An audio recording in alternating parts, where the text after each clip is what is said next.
aplicaciones Radio Garden, Tuning, MyTuner, Radio Box, Simple Radio, Radio México. Y si tienes Alexa o bocina inteligente, solo tienes que pedirle reproduce radio UAQ 89.5 y nos encontrará fácilmente, ¿verdad, Mauro? Qué bien, qué bueno. Excelente, ¿no? Pues muchísimas gracias, profesor. Y también otro comentario, antes de que empecemos con este tema, para todos los que han estado escuchándonos y que les interesa adentrarse más en el tema de el Jesús histórico, de Israel, Palestina, todo el contexto en el que nace, a mí me gustaría recomendarles mucho un taller que están armando nuestros profesores Fox y Raúl, llamado El Palestina en tiempos de Jesús.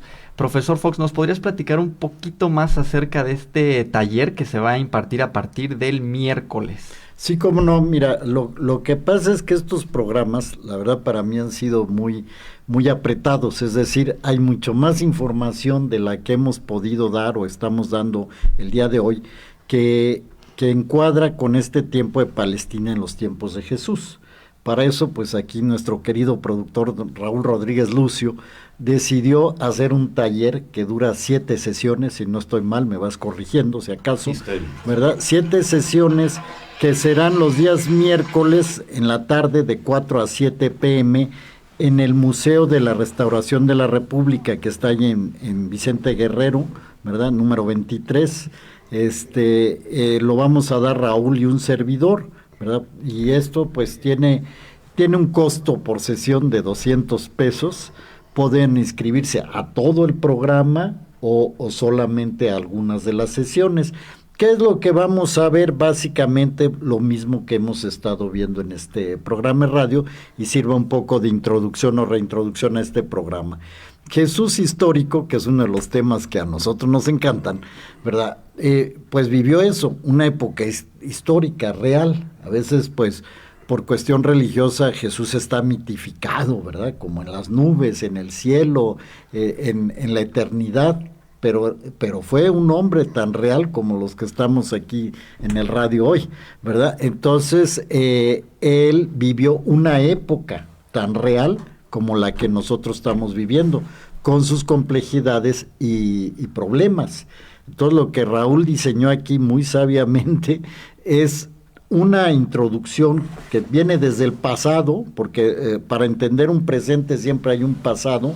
Entonces, pues obviamente que desde la formación del pueblo de Israel y toda la historia que tiene Israel, que le conocemos como Antiguo Testamento, hasta llegar a los momentos de Jesús. Entonces, quienes tomen este taller, al igual que quienes nos han estado escuchando estos últimos programas, van a ver una situación, una problemática, una explicación a lo que son los prólogos, por así decir, de los 2 evangelios de Lucas y Mateo, o sea, donde se habla de la infancia de Jesús, concretamente el tema de que el rey Herodes y los reyes magos y el nacimiento en Belén, y por qué en Belén, que es hijo de David. Todo esto tiene una explicación histórica dada en un contexto geográfico que le llaman Palestina, hoy es el Estado de Israel, ¿verdad? Y en un estado del tiempo, ¿verdad? Que es, como tú has dicho, bueno, parteaguas que el calendario que usamos en Occidente, ¿verdad? De antes de Cristo, después de Cristo, claro, ¿verdad? Entonces, llegar a ese parteaguas, explicar el entorno de ese parteaguas, va a ser la temática de este programa. No sé, Raúl, si tengas algún comentario adicional o... No, yo creo que lo has explicado bastante bien. Solo agregaría que se apuren porque se está llenando el cupo. Y no lo piensen demasiado. Iniciamos este miércoles a las 4 de la tarde y si quieren mayores informes, si usted está escuchando el programa, por favor lo remito con mi hermana Alejandra Rodríguez, cuyo número es 442-43-46, entonces 442-43-46.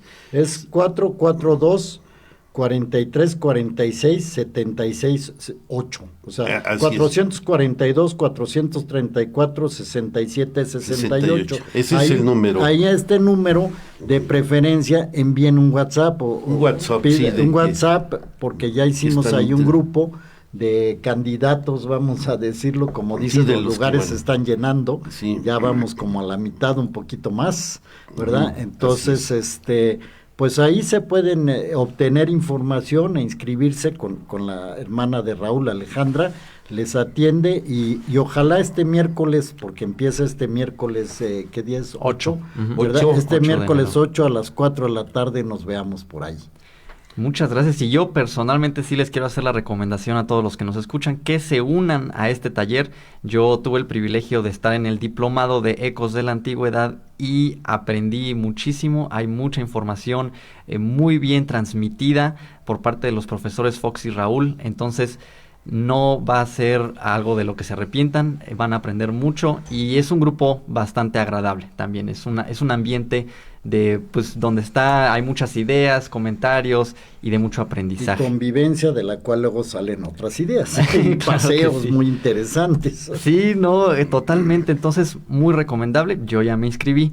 Y ahora sí, para no quitar más tiempo del tema del programa de hoy, rapidísimo, profesor Raúl, ¿podrías darnos un muy breve resumen de lo que vimos en el programa anterior para poder entrar con todo a este nuevo tema con el que vamos a hablar hoy?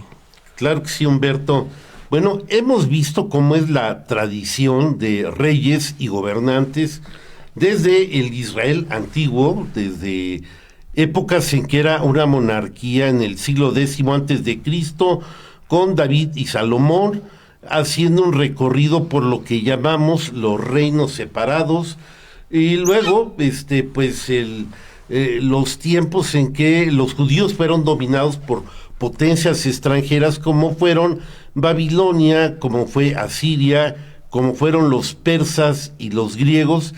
Vimos que los judíos se independizan de los griegos seleucidas en el siglo II antes de Cristo e inician una nueva serie de gobernantes que conocemos como macabeos o asmoneos, y que surge una nueva tradición de reyes, un nuevo sentimiento de orgullo nacional por parte de los judíos, hasta el momento en que son invadidos por los romanos y empieza otra vez una lucha en donde se hace la idea del Mesías, puesto que estos judíos querían ser independientes, y ese Mesías iba a ser alguien que seguramente iba a expulsar a los romanos de su tierra para volver a tener un gobierno, pero ahora bajo la égida o el auspicio de David, que es más o menos como ellos comprendían al Mesías ideal. Y ahí nos quedamos, avanzamos un poquito, vimos los primeros gobernantes que impusieron los romanos desde Antípatro, que da origen a lo que conocemos como la dinastía herodiana, y los hijos, Fasael y Herodes, que digamos es la segunda generación de gobernantes herodianos, hasta el momento en que llegan los partos e invaden. Los partos es como los persas reciclados, con un nombre diferente, y que era el imperio opositor a Roma. Bueno, llegan los partos auspiciados por Antígono, el sobrino del último rey macabeo, e invaden Palestina. Y ahí nos quedamos. Y entonces se podría decir que los judíos ven como la casa de David como la legítima, ¿no? Todos los demás han sido impuestos por poderes extranjeros y ellos quieren independizarse con alguien que descienda del rey David, ¿es correcto? Totalmente correcto, porque después del trauma de la invasión romana, donde Pompeyo entró en el año 64 antes de Cristo, entró al Sancta Sanctorum del templo, rasgó el velo, e hizo, no hizo más que ver y a ver qué había, ¿no? Como que le daba curiosidad, no vio nada que le llamara la atención, más bien quedó decepcionado, pero esto los judíos lo vieron como una tremenda humillación a su a lo que era su Dios, y ahí nace un trauma donde aparecen unos cánticos que se llaman los cantares de Salomón, que son apócrifos, donde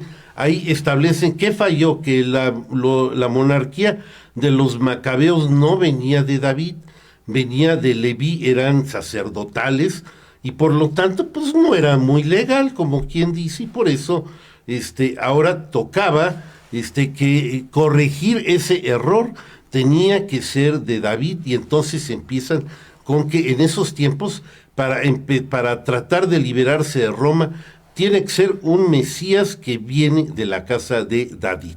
Es lo que se pone de moda, como quien dice. Y profesor Fox, ¿cuál considera usted que es la razón por la que tantos poderes externos o extranjeros querían dominar esa región? ¿Por qué está ahí Roma? ¿Por qué están ahí los partos? ¿Por qué? ¿Cuál es la importancia de esa región? Bueno, esa pregunta la vimos la semana pasada. Yo siento que es una frontera política. O sea, porque por un lado tienes a los partos, por el otro lado tienes a Egipto, ¿verdad? Es la época de Cleopatra, ¿verdad? Que está haciendo influencia primero en Julio César y luego en Marco Antonio. Tenías a los asmoneos, que fue la otra rama que venía de Alejandro Magno, que quedaron en esa zona. Entonces, dijéramos que es uno de los límites de Roma, así como la Germania y la Galia eran otros límites de Roma hacia lo que es Europa ahora, ¿verdad? Hacia el oriente ese era el límite, y como lo explicó bien Raúl, pues los partos del país Partria, o algo, era el Irán, la Persia de aquella época, ¿verdad? Y entonces ya desde Augusto había Julio César, pero desde Julio César ya había tramado invadir la Partria, pero lo asesinan, Bruto y el otro que has mencionado, y entonces esa es la influencia importante. Ahora, si me permiten un comentario de lo que dijo Raúl, linaje sacerdotal y linaje real, esto es muy... Por eso tenemos que regresarnos para atrás, y eso es lo que voy a hacer yo el próximo miércoles, Dios mediante, explicar si el pueblo de Israel es el pueblo de Yahvé, de Dios, que los sacó de Egipto, los saca de Egipto, los trae a la tierra prometida, y ellos se rigen en función a Dios que les dio la tierra y la libertad, ¿por qué de repente ellos deciden tener un rey? Bueno, que Dios también se los da, que es el dichoso rey David, y ahí es donde, dijéramos, se empieza a secularizar, entre comillas, Israel, porque si antes todo era la voluntad de Dios y seguir la palabra de Dios y seguir el camino de Dios, ahora hay un intermediario, por así llamarlo, que es el rey. Y hemos visto en programas anteriores aquí que David unifica todo el pueblo. Y entonces viene esa, digamos, tradición, la parte real que se perdió en el exilio, porque ya después de que se exilia Israel ya se pierde ese linaje real, y la parte, digamos, religiosa o sacerdotal, que va a confluir con los macabeos, que ya lo vimos también en los programas anteriores, y va a crear esa disputa que siempre va a haber en Jerusalén, ¿no? Entre el rey y el ¿cómo se llama?, el sumo sacerdote, y todo esto va a ser utilizado tanto por Roma, por un lado, como por el otro lado. En un momento lo hará Egipto, y en un momento lo hará Persia, ¿verdad?, si se le puede llamar así, ¿verdad? Entonces, esa es la explicación general. Excelente, profesor, muchas gracias. Tenemos unos comentarios aquí en nuestro en vivo de Facebook. Ale Rodríguez Lucio nos dice: saludos Raúl, José y Humberto, tengan un buen día. Ay, gracias, hermanita, y la que va a estar organizándonos en el diplomado. Sí. Maggie de la Torre, buenos días, un abrazo, deseándoles un excelente año y un feliz día de Reyes, escuchándolos con el gusto de siempre y el deseo de seguir aprendiendo. Muchas gracias, Maggie, un saludo. También tenemos un comentario de Ale Hernández Ugalde. Buen día a ese bonito foro, un gusto saludarlos y verlos aunque sea por video. Nos vemos hasta febrero, pero los escucharé. Feliz año nuevo. Luis Reyes Vázquez, buen día, saludos y deseándoles un feliz día de Reyes. Muchísimas gracias, igualmente Luis. Blanca Salinas, saludos, excelente programa, siempre un lujo escucharlos y aprender. Muchas gracias, Blanca Salinas, es mi mamá. Sí, saludos, un abrazo. Saludos, señoras, saludos. Arturo Bautista Escalante nos dice, muy buenos días desde Coyoacán, en la ciudad de los Palacios, el otro nombre de la Ciudad de México, ¿no? Saludos, Artur, sí, claro, así es. Mónica Rodríguez Lucio nos dice, buenos días, feliz día de Reyes. Sí, todavía falta, ¿no?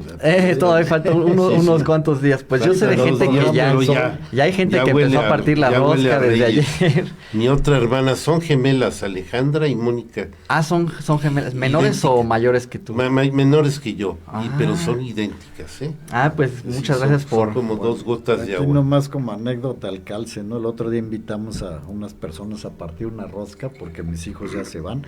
Y todos estaban que ya los monos, y sobraron unos cachitos de la rosca, ¿y qué creen? Ahí se quedaron los monos. Ay, también le tocaron los tamales entonces. Sí, pero a mí mismo, porque ya de eso que queda un poquito en la caja y al otro día lo desayunas en un cachito y casi me llevo un diente. Y bueno, pues justamente hablando del Día de Reyes, pues ya nos estamos acercando al momento en el que ellos se convierten parte de esta historia, que es con el nacimiento de Cristo. Entonces, profesor Raúl, si podrías platicarnos un poquito más de justamente el rey Herodes el Grande, ya impuesto por Roma, claro, y el impacto que esto va a tener en el nacimiento de Jesús. Claro que sí.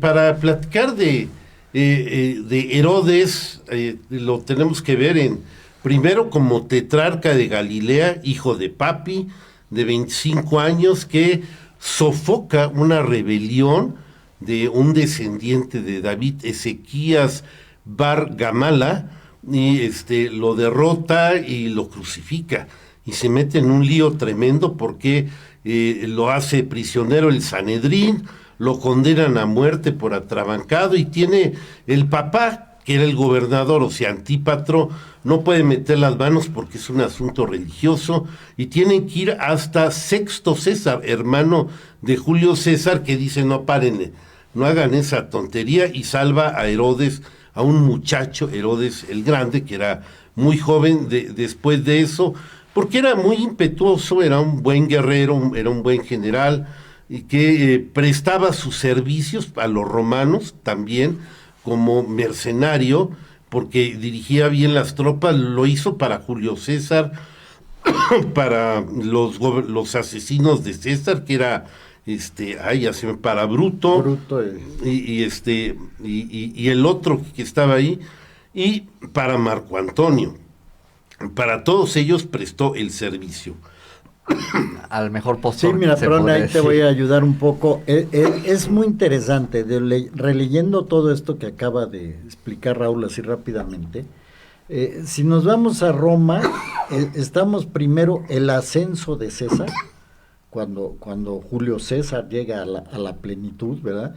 Y que tiene todavía, Julio César tiene contacto con Cleopatra. No sé, Raúl, si lo que voy a decir, pero creo que no estoy seguro, pero Julio César tiene un hijo con Cleopatra. Bueno, o sea, ¿por qué voy a esta historia? Porque es el contexto macro. Muchas veces nosotros nos centramos en Israel, tú como lo has dicho, porque es el nacimiento de Cristo y lo vemos como un punto central. Pero en esa época la política macro, lo fuerte, estaba pasando en Roma.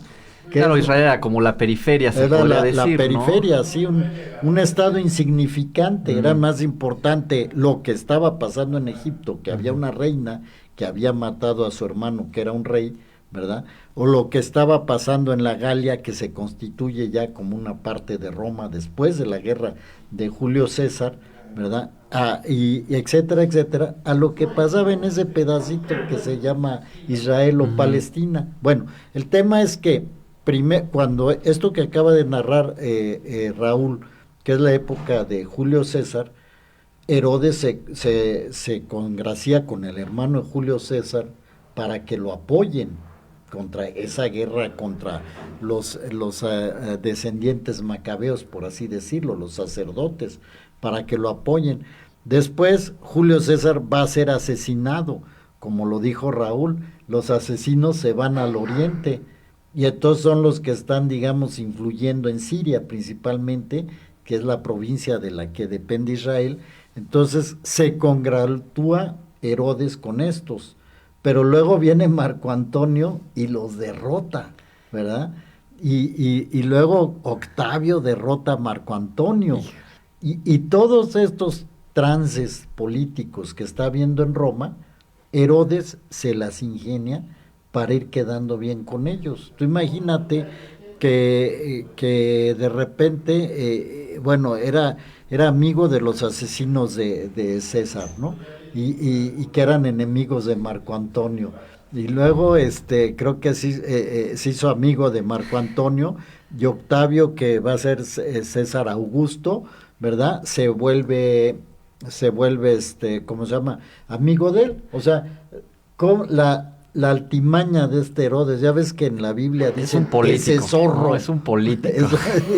Algo, hay una frase por ahí que dice ese zorro, pues es un zorro, sí. O fue un zorro, muy hábil políticamente. Hasta me recuerda como a los políticos actuales de México, que son medio chapulines, que se pasan de un lado al otro conforme les convenga, ¿no? No es que tengan pues verdadera lealtad a alguien. No solamente en México, de todos lados, ¿verdad? Todo, es algo común de la política, y para ¿no? que veamos que es algo común e histórico, ¿no? Y era una habilidad de manejar la política. Y ahora, si le vemos otra faceta política a Herodes, bueno, ese es el manejarte ante el poder, vamos a decir. Es como decir, ahorita hay que quedar bien con Biden y con Trump y irse ahí manejando para que a México no le vaya tan peor, ¿verdad? Pero ahora vámonos hacia adentro, hacia Israel. Estamos diciendo, había ahí digamos, una gesta interna de sentimiento por la parte de David, o sea, los que querían la restauración del reino de David, y por los asmoneos, estos que querían, los hircanos, Aristóbulo, todos, Antígono, que es el último, y Herodes, acordarse que es un idumeo, o sea, es una provincia que se anexó a Israel, pero no era el original Estado de Israel. Entonces, él se tenía que hacer ver como judío ante los judíos. ¿Cómo lograr eso? Mediante el respeto de la ley judía. Y la ley judía la vas a respetar, como en todos lados, hasta donde te conviene. O sea, lo que hice ahorita es darles una semblanza del zorro que era Herodes, y así por eso que le dicen ese zorro. Entonces, profesor, dirías tú que el pueblo judío como tal no le tenía mucha confianza, él tuvo que legitimar su puesto, su estirpe judía, pues tenía que comprobar que sí era digno de ese puesto. Herodes fue criado ya como judío. Él no conoció la religión del padre, que eran los idumeos. Pero era idumeo. Era idumeo, pero para ya algunos judíos era los idumeo. macabeos habían sometido el Edom, que está bajito, de Judea, que, o sea, muy exagerado. Ambos eran hebreos. Y fue educado en el judaísmo, pero también se le enseña mucha mitología romana, historia de Grecia, se hace un admirador de todo lo griego, pero de pensamiento judío. No se podía legitimar porque pues ya no era ni macabeo, porque decían lo mejor es de la casa de David. Pero luego existieron los reyes macabeos, los asmoneos, que también, bueno, tuvieron su mérito de haberse independizado de Grecia. Y esta es una tercera casa, los herodianos, que muy puntillosamente decían, no era judío, no, estaba bajito, pero fue educado como judío, pero ahora sí que lo voy a decir, los judíos eran unos sangrones, cabrón. Decían, no es judío porque no nació en la Judea, ni todo estaba abajito y no es judío, y aunque lo hayan educado judío, no, y pero era la forma de sentir de ellos, y por eso no lo querían. Pero eran órdenes de Roma. Sí, ahí no no había elecciones ni había democracia, y sí trató de que lo quisieran. Incluso pues mandó a reconstruir todo lo que llaman el segundo templo. Tenía méritos suficientes para ser considerado un judío, y para los romanos Herodes era un judío, sí, que era lo que importaba. Sí, mira, en esta guerra de los 3 años, cuando él ya logra obtener el reino de Jerusalén, el reino judío, porque primero, como había sido expulsado, él va a Roma, ¿verdad? Y logra precisamente que Marco Antonio y Octavio, que en ese momento estaban gobernando en conjunto, todavía eran aliados, lo propongan al Senado, porque el máximo poder en Roma era el Senado. Entonces el Senado es quien dictaba las leyes y los decretos, ¿no? Lo proponen y le dan el título de rey de Roma, ¿verdad? Antígono también, de rey de Roma, de Israel, perdón. De Israel. Antígono también había tratado eso, ¿no? De lograr el apoyo de Roma. O sea, todo el mundo iba por el apoyo de Roma. Entonces le da, o sea, Marco Antonio es quien tiene la visión y dice, mira, es mejor que sea Herodes el rey de Israel, pero resulta que estaba gobernando Antígono, y eso llevó a una guerra de 3 años, como lo dijo Raúl al principio, una guerra de 3 años, digamos, de conquista de Israel por parte de Herodes, que tiene que pelear contra Antígono, que estaba apoyado por los partos, ¿no? Entonces, al final de esa guerra, que él consigue el apoyo de tropas romanas, que sí pagó, cuando toman Jerusalén, que fue un asedio de 3 años, y al final toman la ciudad, obviamente los soldados romanos pretendían el botín, o sea, sacar todo, apoderarse de mujeres y de patrimonio y todo esto. Y ahí es donde Herodes le dice al general romano, le dice, yo te pago a tus soldados el mérito, pero no destroces, no termines con Jerusalén, porque si no, ¿qué voy a gobernar? Con eso. Pues con eso vamos a irnos a una pequeña pausa y regresamos en unos minutos. Muchas gracias por estar aquí escuchándonos.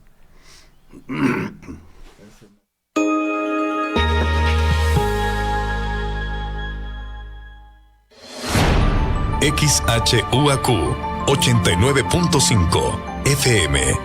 Radio Universidad. Transmitiendo para ti las 24 horas del día. Estudios y oficinas. Centro Universitario Cerro de las Campanas. Planta transmisora. Campus Exaeropuerto de la Universidad Autónoma de Querétaro. Carretera Yechimequilla sin número, Ejido Bolaños. Radio Universidad. Integrante del Sistema de Radio, Televisión y Cinematografía de la Universidad Autónoma de Querétaro. Radio Universidad. 89.5 FM. La cultura universal. Radio Universidad.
Estamos de regreso aquí en Ecos de la Antigüedad. Estamos hablando de Herodes el Grande, su llegada al gobierno con el apoyo de Roma.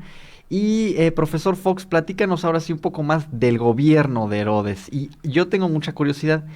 El nombre Herodes el Grande, ¿se lo dan con él todavía en vida? ¿Se lo dan los judíos? ¿Se lo dan los romanos? ¿O ya posteriores que se le va a dar ese título? ¿Cómo es que él se gana ese nombre de el Grande?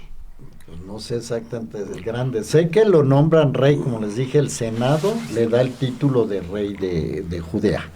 Pero ese nombre grande será para el grande es como de sus descendencias. Yo creo que ya se lo da la historia, tiempo sí. después, porque era conocido Herodes a secas nada más. Okay. Sí, no así en ese momento, así como Alejandro Magno, o era Alejandro el Grande, pero no todo eso ocurre tiempo después. Entonces, para los judíos, a pesar de las construcciones que él lleva a cabo, Rey Herodes. El rey Herodes, así es. Rey Herodes. Okay. El rey Herodes nombrado por el Senado. O sea, es muy importante que entender esta idea. O sea, lo que dirigía al Israel de esos tiempos, digamos, eran dos puestos. El sumo sacerdote y el rey. O sea, en la época de los macabeos se fusionan estas dos posiciones. Es lo que yo te explicaba de David. O sea, se seculariza digamos, la dirección, el gobierno de Israel con los reyes, o sea, primero con Saúl, David y Salomón. Entonces, entonces había una sucesión de reyes de Israel. En esa época macabea se junta el sumo sacerdote, que era digamos, el máxima autoridad del templo, y la máxima autoridad política, que sería el rey.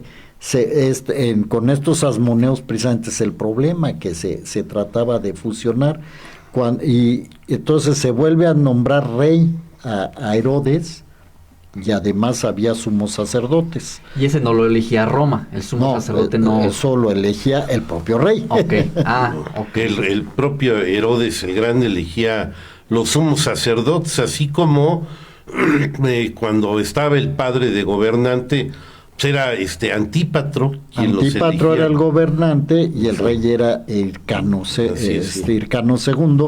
el sumo sacerdote es Hircano II, que precisamente en la guerra le cortan la oreja para que ya no pueda ser sumo sacerdote, porque si tenías alguna imperfección física ya no podía ser sumo sacerdote. Entonces, como estaban peleando, ya lo habían desterrado Hircano. Entonces, no sea que vuelva a agarrar el poder, porque él había durado muchos años como sumo sacerdote, le cortan una oreja para que ya no pueda volver. De hecho, mutila el mismo Antígono. El Antígono toma su puesto. Exacto. Te convierte en rey y sumo sacerdote. Como eran los macabeos, eran reyes y sumos sacerdotes, abarcaban los dos títulos. Entonces, mira, vamos un poco adelante con lo que tú me has preguntado. Resulta que entonces se logra tomar Jerusalén por parte de Herodes. ¿Nos recuerdas el año, más o menos? Es el año 37. En el año 37 antes de Cristo, Herodes derrota a Antígono y los partos, con el ejército que él había rentado, como quien dice, y por fin saca los partos y Antígono es entregado a Marco Antonio, quien lo decapita en Antioquía, en un desfile de triunfo. Así es. Marco Antonio de Cleopatra. Incluso, bueno, ya nada más para explicar, creo que hablaste de Cleopatra, ¿no? Que le estuvo tirando tirria a Herodes, pero Herodes no se dejó y se defendió, y le trataba de quitar sus territorios, pero no, pues, no se pudo. No se pudo, resistió el ataque. Sí, o sea, Cleopatra le pedía a Marco Antonio, esa es otra, Cleopatra le pedía a Marco Antonio que le diera los territorios de Judea para expandir Egipto. Por eso te decía, esa lucha política, la pregunta que hacías, ¿no? Pues Cleopatra le echaba el ojo. Cleopatra era una reina descendiente de Ptolomeo, general de Alejandro Magno. Era un Egipto griego. O sea, le llaman imperios alejandrinos, porque se derivan del desmembramiento del imperio de Alejandro Magno. No eran egipcios los que estaban ahí. Los que gobernaban. Eran los descendientes de Ptolomeo. Es la dinastía como ptolomeica. Sí, y son griegos. Y son griegos, pero entonces ella le echaba el ojo ahí. Bueno, pero vámonos un poco a lo que ya es el reino de Herodes. Te repito, cuando Herodes toma Jerusalén, los romanos le pedían, pues, quedarse, sacar tributo, el botín de la ciudad, ¿no? Porque en la antigüedad, pues los que ganaban, tenían que que quedarse con todo lo que había en la ciudad. Y Herodes le dice, mira, yo te pago de mi erario, pero no me destrocen Jerusalén porque es lo que voy a gobernar. ¿Y cuál es el dilema político que se encuentra Herodes? Ya el rey Herodes, ya estamos con el rey Herodes y está ascendiendo al poder, ascendió al poder en Roma el emperador Augusto, o sea, Octavio se vuelve el emperador Augusto. Entonces hay que, ahora sí, como se dice vulgarmente, es el hay primer que quedar, emperador de Roma, ¿correcto? Sí, el primer emperador de Roma, ¿verdad? Y entonces hay que quedar bien con Dios y con el diablo. ¿Qué quiere decir esto? Hay que quedar bien con Roma, ¿verdad? Ya que te puso, o sea, que gracias al apoyo romano te puso ahí. Ellos son el diablo. Sí. Okay. O, bueno, es que según donde lo veas, porque los romanos son los dioses y el pueblo judío es el diablo. Ahora, el pueblo judío es el pueblo de Dios, precisamente, y el diablo son los romanos, así como lo veas. Pero lo que quiero decir es que la trama de Herodes fue quedar bien con ambas partes. Entonces, por una parte construye como el puerto de Cesarea, ciudades de tipo romano, y por la otra parte reconstruye el templo de Jerusalén. Ese segundo templo que llegó a ser la época más majestuosa fue cuando Herodes lo construyó. Él utilizó técnicas de ingeniería, digamos, de la época, ¿verdad? Como por ejemplo, para hacer ese gran puerto de Cesarea, ¿verdad? Hicieron pues obras submarinas, ¿no? Hicieron un dique, un muelle ahí, que en la actualidad se hace todo así, ¿verdad? Pero en esas épocas pues era una cosa majestuosa, un gran puerto que servía precisamente para el acceso a los romanos al Medio Oriente, ¿no?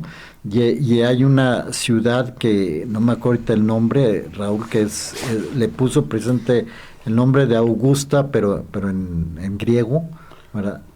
Ahorita si no busco por ahí el nombre de esa ciudad, pues como Cefersalia o algo Cesarea. así. Cesarea, sí. ¿Verdad? Y esto dio para quedar bien con los romanos, pero con los judíos el templo. Y otra cosa muy importante, hubo una hambruna en el año veintitantos. Un 25, 26. ¿Verdad? Una hambruna antes de Cristo. 26.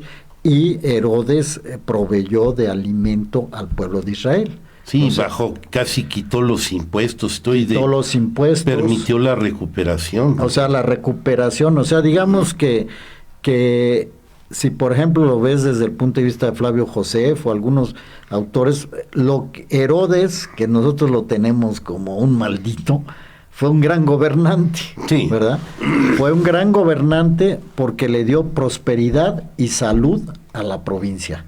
Sí, yo aquí, bueno, quisiera para que no nos gane el tiempo hablar de las principales construcciones que hizo. Bueno, el templo de Jerusalén lo remozó al 100%, lo hizo de tal manera que era una de las 7 maravillas de la antigüedad.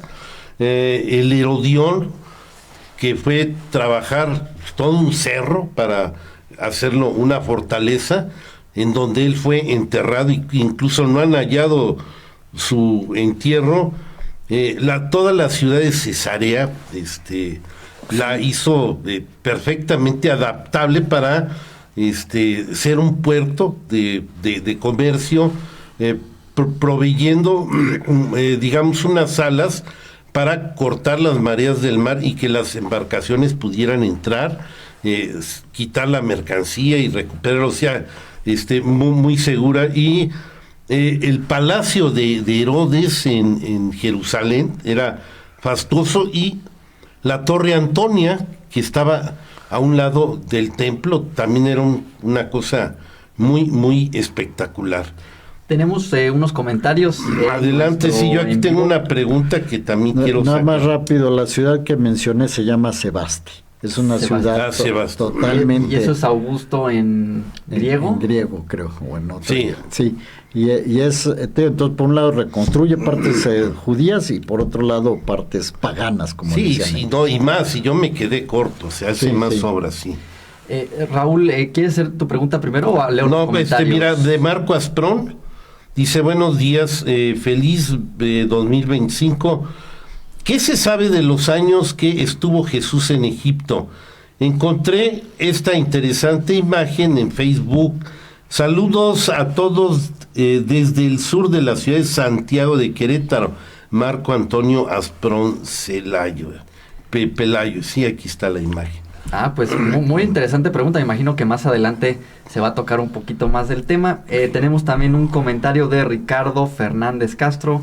Hola al panel, muchos saludos, qué buen programa. Es que permíteme contestar la pregunta. Ya desde ahorita el problema, sí, o sea, rápido. porque dice Jesús, después de la matanza de los inocentes, huye a Egipto, ¿verdad?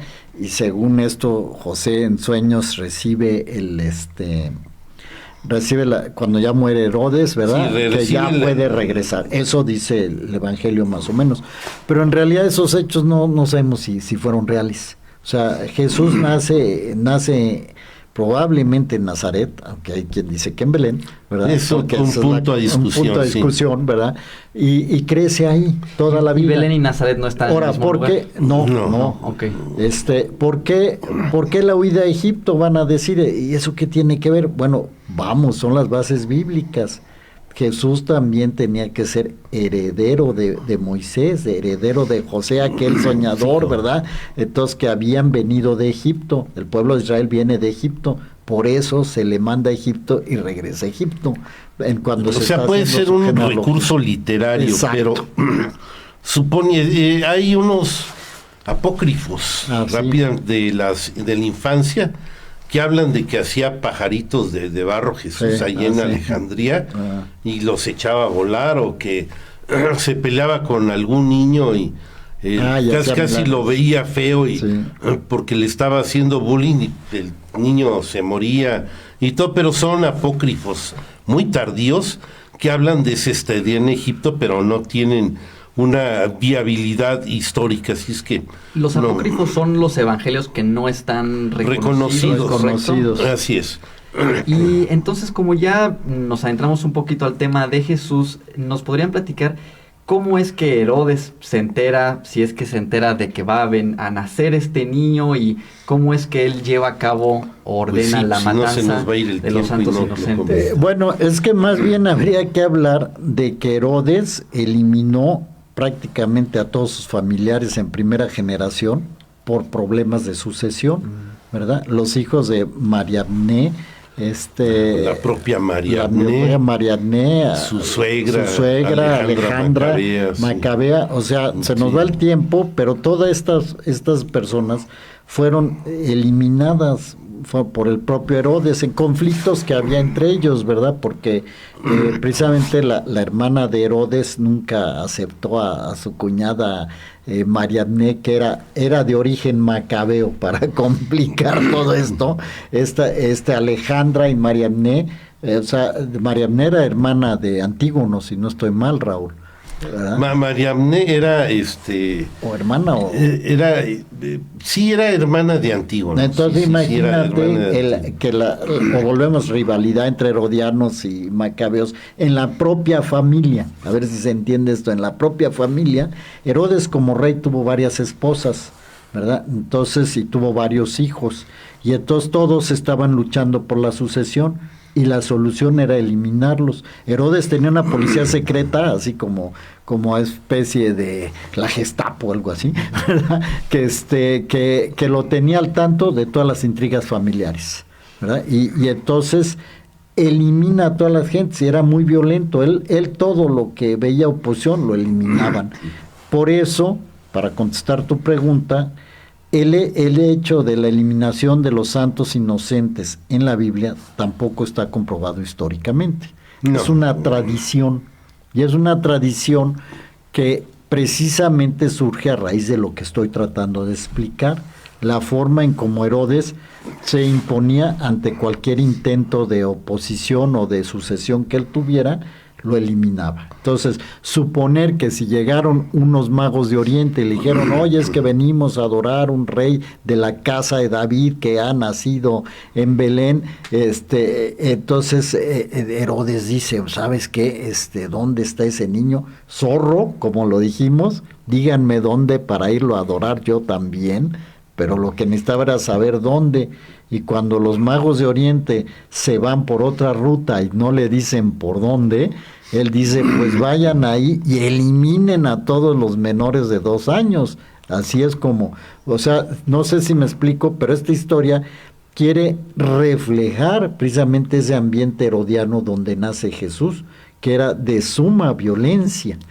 Y ahí no sé, Raúl, si quieras agregar algo. Yo tengo una opinión. Sí. Hay que recordar que Jesús es de la casa de David. Así es. Sí, por lo tanto, desde el punto de vista de los judíos es un candidato a Mesías, es un candidato a recuperar la libertad de Israel. Y por lo que explica el capítulo 2 de Mateo, que habla precisamente de esto, es una intriga palaciega.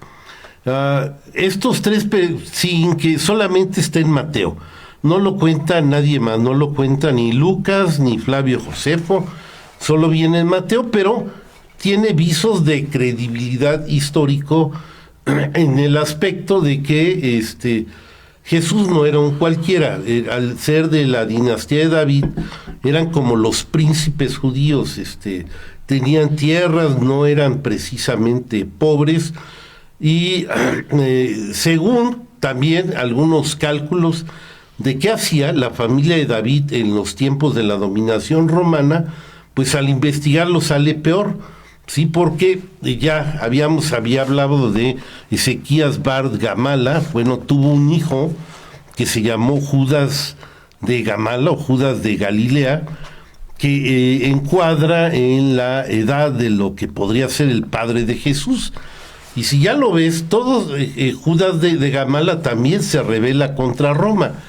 Y desde este punto de vista sí está peor, porque si Jesús fuera hijo realmente de Judas de Gamala, todo esto es la familia de David, pues entonces el capítulo 2 cobra extraordinaria importancia, ¿sí? Entonces sí, es un peligro, porque la dinastía de David estaba enfrentada con la dinastía herodiana, y era en ese tiempo la que querían los judíos, estaban esperando un Mesías que viniera de David, y así fuera un niño, una criatura que había nacido, y todo el padre también era de descendencia de David. Y por eso, aunque no viene en ningún otro escrito, la forma de ser de Herodes, sus reacciones, pues son creíbles, son bastante creíbles, y es dramático lo que se cuenta ahí. O sea, no se puede tirar al bote de la basura, según yo, como un adorno literario. Y entonces Jesús no, como nos lo pintan como el humilde carpintero, es un poco erróneo. Él sí tenía un linaje o cierto prestigio en la sociedad de la época, se podría decir. Visto desde el punto de la historia, sí, desde luego, sí, tenía que estar emparentado con los personajes importantes de la dinastía de David, y si le buscamos y le rascamos, también con herodianos y con macabeos. Todo esto estaba revuelto, se habían mezclado, y definitivamente era un personaje importante y no el hijo de un simple carpintero. Sí, en una lógica de historia, nada más. Pero si me permiten, desde el punto de vista bíblico, efectivamente tiene que ser un descendente de la casa de David, porque de ahí se esperaba el Mesías, y habría que explicar todo esto del mesianismo, que el mesianismo, digamos, florece así ya como esperanza, que este es el año de la esperanza, como esperanza precisamente en el exilio, cuando Israel va a dar a Babilonia, cuando el pueblo va a dar cautivo a Babilonia, es la época de los grandes profetas de Isaías, Jeremías, etcétera, etcétera, ¿verdad?, que van a profetizar la descendencia de David para el Mesías. Entonces, era algo esperado por el pueblo de Israel, y es importante sí que se enfatizara, estoy de acuerdo ahí, es muy importante que se enfatizara. Creo que se nos está acabando el tiempo. Tenemos Raúl, 3 minutos. 3 minutos, sí. No sé, yo quería platicar de la muerte de Herodes. A ver, claro que sí, Mauro, por favor. A ver, Mauro, sí, gracias. Algo que yo encontré sobre estos estudios es que cuando se refiere a decir hijo de David, está involucrado un corazón dispuesto. no tan precisamente que tenga que ser una descendencia de sanguínea, sino un corazón dispuesto, es lo que se refiere a hijo de David.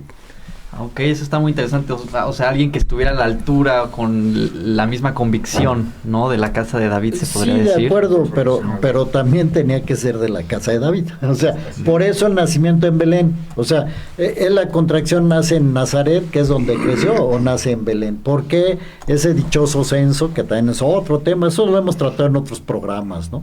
Ese dichoso censo que hace que María y José tengan que ir a Belén, que eso lo narra Lucas, ¿verdad? Es por una simple razón, tenía que ser de la casa de David. El censo lo llevaba a cabo Roma. Roma, sí.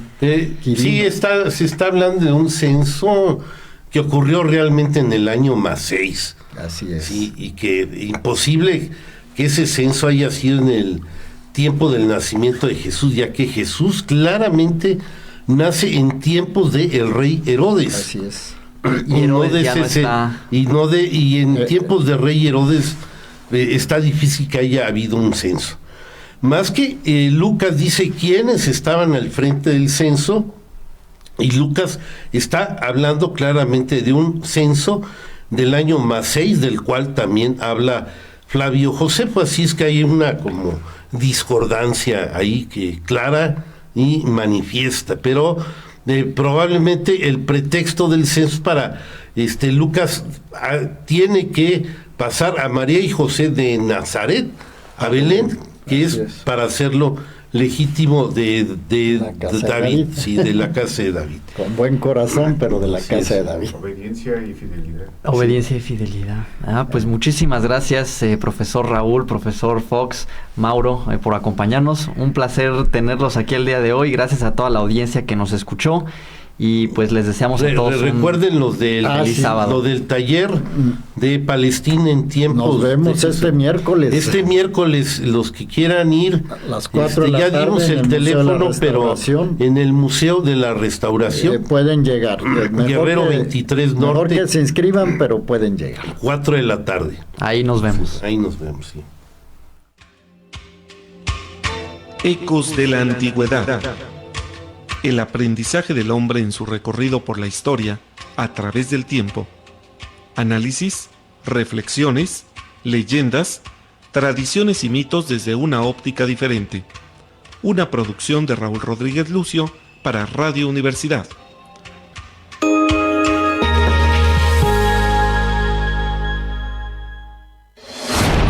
XHUAQ 89.5 FM.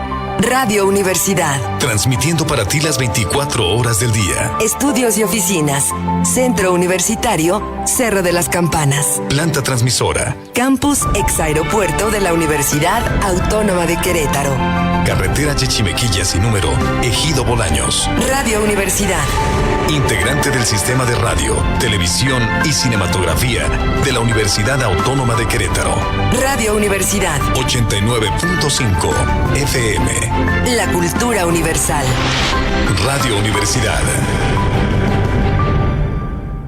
El PRI creó los programas sociales para que tuvieras acceso a la salud y una vivienda digna. Los hicimos crecer para que nadie se quede atrás. Los mejoramos para que cambiaran la vida de las próximas generaciones. Y ahora aprobamos que estén en la Constitución para que nadie te mienta diciendo que si llega otro gobierno te los van a quitar. Los programas sociales son tu derecho y el PRI los ha defendido por décadas, no solo por un sexenio. PRI. Radio Universidad presenta Educación Financiera para Todos. El ciclo de la deuda. ¿Cómo evitarlo? El ciclo de la deuda comienza cuando usas crédito para pagar deudas anteriores, creando una bola de nieve difícil de detener. La clave para evitarlo es no gastar más de lo que puedes pagar y siempre priorizar el pago de tus deudas. Rompe el ciclo antes de que comience. Ya estamos en temporada de frentes fríos. Es importante abrigarnos, no te arriesgues a enfermarte.